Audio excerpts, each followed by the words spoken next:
इस वीडियो में हम गोवर्धन पीठ और शंकराचार्य निश्चलानंद सरस्वती जी के बारे में जानेंगे।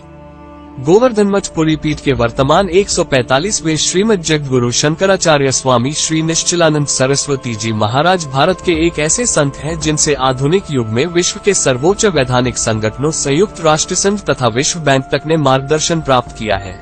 संयुक्त राष्ट्र संघ ने दिनांक 28 से 31 अगस्त 2000 को न्यूयॉर्क में आयोजित विश्व शांति शिखर सम्मेलन तथा विश्व बैंक ने वर्ल्ड फैट्स डेवलपमेंट डायलॉग 2000 के वाशिंगटन सम्मेलन के अवसर पर उनसे लिखित मार्गदर्शन प्राप्त किया था। श्री गोवर्धन मठ से संबंधित स्वस्ति प्रकाशन संस्थान द्वारा इसे क्रमशः विश्व शांति का सनातन सिद्धांत तथा सुखमय जीवन सनातन सिद्धांत शीर्षक से सन 2000 में पुस्तक रूप में प्रकाशित किया है।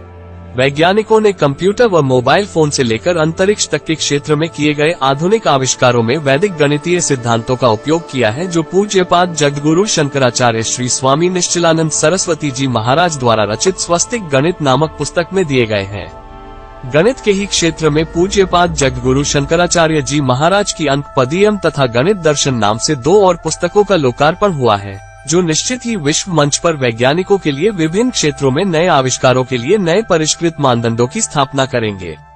अपनी भूमिका से भारतवर्ष को पुनः विश्वगुरु के रूप में उभारने वाले पूज्यपाद जगद्गुरु श्री शंकराचार्य स्वामी निश्चलानंद सरस्वती जी महाराज का जन्म बिहार प्रांत के मिथिला वर्तमान में मधुबनी जिले के हरिपुर बख्शी टोलमानक गांव में आषाढ़ कृष्ण त्रयोदशी 1943 को हुआ। पूज्य पिताजी श्री लालवंशी झा क्षेत्रीय कुलभूषण दरभंगा नरेश के राज पंडित थे। आपकी माताजी का नाम गीता देवी था। आपके बचपन का नाम नीलांबर था। आपकी प्रारंभिक शिक्षा बिहार और दिल्ली में संपन्न हुई है। 10वीं तक आप बिहार में विज्ञान के विद्यार्थी रहे। 2 वर्षों तक तिब्बिया कॉलेज दिल्ली में अपने अग्रज डॉक्टर श्री शुक्रदेव झा जी की छत्रछाया में शिक्षा ग्रहण की पढ़ाई के साथ साथ कुश्ती, कबड्डी और तैरने में अभिरुचि के अलावा आप फुटबॉल के भी अच्छे खिलाड़ी थे। बिहार और दिल्ली में आप छात्र संघ विद्यार्थी परिषद के उपाध्यक्ष और महामंत्री भी रहे। श्री देव झा जी के प्रेरणा से अपने दिल्ली में सर्व वेद शाखा सम्मेलन के अवसर पर पूज्यपाद धर्म सम्राट स्वामी करपात्री जी महाराज एवं श्री ज्योतिर्मठ बद्रिकाश्रम के पीठाधीश्वर पूज्यपाद जगद्गुरु शंकराचार्य स्वामी श्री कृष्णबोधाश्रम जी महाराज का दर्शन प्राप्त किया। इस अवसर पर उन्होंने पूज्य करपात्री जी महाराज को हृदय से अपना गुरुदेव मान लिया। तिब्बिया कॉलेज में जब आपकी संन्यास की भावना अत्यंत तीव्र होने लगी, तब वे बिना किसी को बताए काशी के लिए पैदल ही चल पड़े। इसके उपरांत आपने काशी, वृंदावन, नैमिषारण्य, बद्रिकाश्रम, ऋषिकेश, हरिद्वार, पुरी, श्रृंगेरी आदि प्रमुख धर्म स्थानों में रहकर वेद वेदांग आदि का गहन अध्ययन किया। पूज्य स्वामी श्री नारदानंद सरस्वती जी ने आपका नाम ध्रुव चैतन्य रखा। आपने 7 नवंबर 1966 को दिल्ली में देश के अनेक वरिष्ठ संत महात्माओं एवं गौभक्तों के साथ गौरक्षा आंदोलन में भाग लिया। इस पर उन्हें 9 नवंबर को बंदी बनाकर 52 दिनों तक तिहाड़ जेल में रखा गया। हरिद्वार में आपका लगभग 31 वर्ष की आयु में पूज्यपाद धर्म सम्राट स्वामी करपात्री जी महाराज के करकमलों से संन्यास संपन्न हुआ और उन्होंने आपका नाम निश्चलानंद सरस्वती रखा। श्री गोवर्धन मठ पुरी के तत्कालीन 144वें शंकराचार्य पूज्यपाद जगद्गुरु स्वामी निरंजन देव तीरथ जी महाराज ने स्वामी निश्चलानंद सरस्वती को अपना उपयुक्त उत्तराधिकारी मानकर माघ शुक्ल षष्ठी रविवार संवत 2048 तदनुसार दिनांक 9 फरवरी 1992 को उन्हें अपने करकमलों से गोवर्धन मठ पुरी के 145वें शंकराचार्य पद पर पदासीन किया।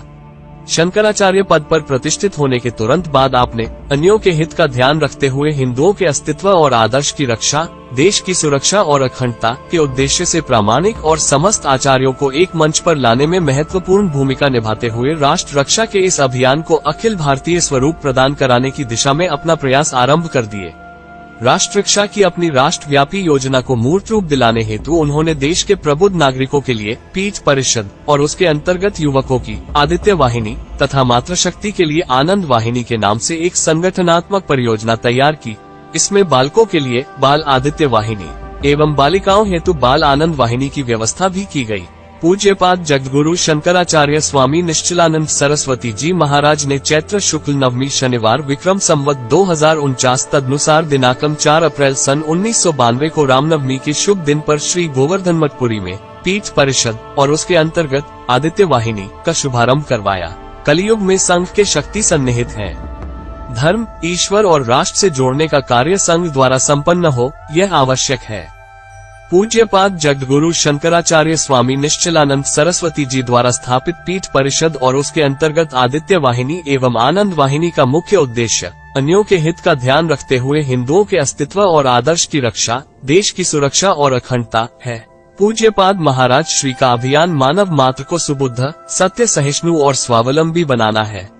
उनका प्रयास है कि पार्टी और पंथ में विभक्त राष्ट्र को सार्वभौम सनातन सिद्धांतों के प्रति दार्शनिक, वैज्ञानिक और व्यवहारिक धरातल पर आस्थान्वित कराने का मार्ग प्रशस्त हो। उनका ध्येय है कि सत्तालोलुपता और अदूरदर्शिता के वशीभूत राजनेताओं की चपेट से देश को मुक्त कराया जाए। बड़े भाग्यशाली हैं वे लोग जिन्हें विश्व के सर्वोच्च ज्ञानी के रूप में प्रतिष्ठित इन महात्मा द्वारा चलाए जा रहे अभियान में सहभागी बनने और जिम्मेदारी निभाने का सुअवसर मिला हुआ है। भगवत्पाद आदि शंकराचार्य ने युधिष्ठिर शक संवत 2651 या 486 BC की कार्तिक शुक्ल पंचमी को जगन्नाथपुरी में गोवर्धन पीठ की स्थापना की। पुरी पीठ का संबंध ऋग्वेद से है। इसका मुख्य उपदेश विषय या महावाक्य प्रज्ञान ब्रह्म है। 2489 वर्षों से शंकराचार्यों की एक अटूट श्रृंखला है। 144 शंकराचार्य पहले ही इस पीठ की शोभा बढ़ा चुके हैं। पुरी में पूर्वी दिशा की पीठ अब जगत गुरु शंकराचार्य निश्चलानंद सरस्वती जी महाराज द्वारा 145वें शंकराचार्य के रूप में सुशोभित है। उन्हें 9 फरवरी 1992 विक्रम संवत 2048 को शंकराचार्य स्वामी निरंजन देव तीरथ महाराज द्वारा इस पीठ के प्रमुख के रूप में नियुक्त किया गया था। 1982 से 1987 तक उन्होंने पुरी पीठ के तत्कालीन शंकराचार्य स्वामी श्री निरंजन देव तीरथ जी महाराज से विशेष जोर देकर खाद्य और यजुर्वेद का अध्ययन किया। उन्होंने उनके साथ 5 चातुर्मास बिताए। स्वामी श्री निश्चलानंद सरस्वती जी की प्रतिभा, सनातन धर्म के प्रति समर्पण और अपने गुरुओं के प्रति अत्यंत आस्था से प्रभावित होकर शंकराचार्य स्वामी श्री निरंजन देव तीरथ जी महाराज ने उन्हें पुरी में गोवर्धन पीठ के 145वें शंकराचार्य के रूप में नियुक्त किया। पुरी के शंकराचार्य सनातन धर्म, उसके मूल्यों और गौरव की रक्षा के लिए पहले गुरु आदि शंकराचार्य की तरह पूरे भारत में दूर दूर तक यात्रा करते रहे हैं। वह अपने प्रवचनों के माध्यम से भारत की एकता, इसके क्षेत्रों की सुरक्षा, गाय संरक्षण, महिला सशक्तिकरण, पर्यावरण संरक्षण के साथ साथ भारत में बहुराष्ट्रीय कंपनियों के संदर्भ में चिंताओं को संबोधित करते रहे हैं। इस देश के बुद्धिजीवी उनसे जुड़े रहे हैं। परिवर्तन की एक लहर शुरू हो गई है जो संभावित रूप से राष्ट्र को एक नई दिशा प्रदान करती है। उन्होंने एक बुद्धिमान, आत्मनिर्भर समाज बनाने, मूल्यों की रक्षा करने, राष्ट्र और इसकी एकता को सुरक्षित करने के उद्देश्यों के साथ पीठ परिषद के तत्वावधान में 2 संगठनों आदित्य वाहिनी और आनंद वाहिनी की भी स्थापना की है। इन दोनों संगठनों के माध्यम से वो हमारे देश की प्राचीन संस्कृति की रक्षा के लिए एक राष्ट्रव्यापी अभियान चला रहे हैं। कृपया लाइक और सब्सक्राइब करना न भूलें।